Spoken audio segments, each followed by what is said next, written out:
അല്ല, കേന്ദ്ര സർക്കാർ 1 രൂപയെങ്കിലും നൽകിയിട്ടുണ്ടെങ്കിൽ ഞാൻ സ്ഥാനാർത്ഥിത്വം മതിയാക്കി വീട്ടിൽ പോയിരിക്കും. ഇലക്ഷൻ അടുത്തപ്പോൾ ആക്ഷേപങ്ങളുമായിട്ട് വരികയാണ്.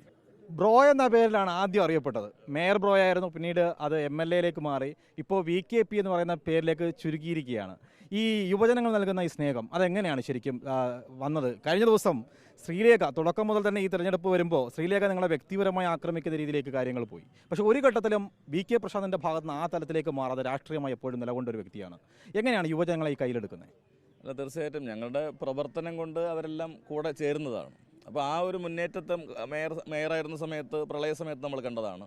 ഈ നാട്ടിലെ ചെറുപ്പക്കാരും വിദ്യാർത്ഥികളും എല്ലാം നമ്മൾ നല്ലത് ചെയ്താൽ അവരെല്ലാം ഒരുമിച്ച് വരും. അപ്പോൾ ഇനി വിദ്യാർത്ഥികളും പെൺകുട്ടികളും സ്കൂൾ കുട്ടികളടക്കം ഈ തെരഞ്ഞെടുപ്പ് പ്രവർത്തനങ്ങളുടെ ഭാഗമായി മാറും. സൈക്കിൾ ചവിട്ടുന്ന ആളുകൾ, അതുപോലെ തന്നെ വയോധികരായിട്ടുള്ള സീനിയർ സിറ്റിസൺ ആയിട്ടുള്ള ആളുകൾ, അവരെല്ലാം ഈ പ്രവർത്തനത്തിൻ്റെ ഭാഗമായിട്ട് വരും. അപ്പോൾ ഇനി കുറച്ചുകൂടി പ്രവർത്തനം കാണാനിരിക്കുകയാണ്. അപ്പോൾ ആ നിലയിലേക്കുള്ള പ്രവർത്തനങ്ങൾ വരും. ഞങ്ങൾ ചെറുപ്പക്കാർക്ക് വേണ്ടിയിട്ടും മറ്റ് നിരവധി ആളുകൾക്ക് വേണ്ടിയുള്ള പ്രവർത്തനങ്ങൾ, അവരെല്ലാം ഞങ്ങളുടെ ഈ പ്രവർത്തനത്തിൻ്റെ ഭാഗമായി മാറും. കാരണം ഇവിടെയൊന്നും രാഷ്ട്രീയമല്ല, നല്ലത് ചെയ്യുന്നത് ആരോ അവരോടൊപ്പം നിൽക്കുക എന്നുള്ളത്. നേരത്തെ പറഞ്ഞതുപോലെ കഴിഞ്ഞ 5 വർഷവും ഞങ്ങൾക്കെതിരെ ആരും ആരോപണം ഉന്നയിക്കുന്നില്ല. ഇലക്ഷൻ അടുത്തപ്പോൾ ആക്ഷേപങ്ങളുമായിട്ട് വരികയാണ്. ശ്രീലേഖ ഇവിടെ ഉന്നയിച്ചത് ഇപ്പോൾ താങ്കൾ പറഞ്ഞതുപോലെ പ്രളയകാലത്തടക്കം കേന്ദ്ര സർക്കാർ നൽകിയ പണം ഉപയോഗിച്ച് താങ്കൾ വട്ടിയൂർക്കാവിൽ പ്രവർത്തനങ്ങൾ നടത്തി, എന്നിട്ട് അത് സോഷ്യൽ മീഡിയയിലൂടെ ബ്രോ എന്ന പേരിലേക്ക് അറിയപ്പെട്ടു എന്നുള്ളതാണ്.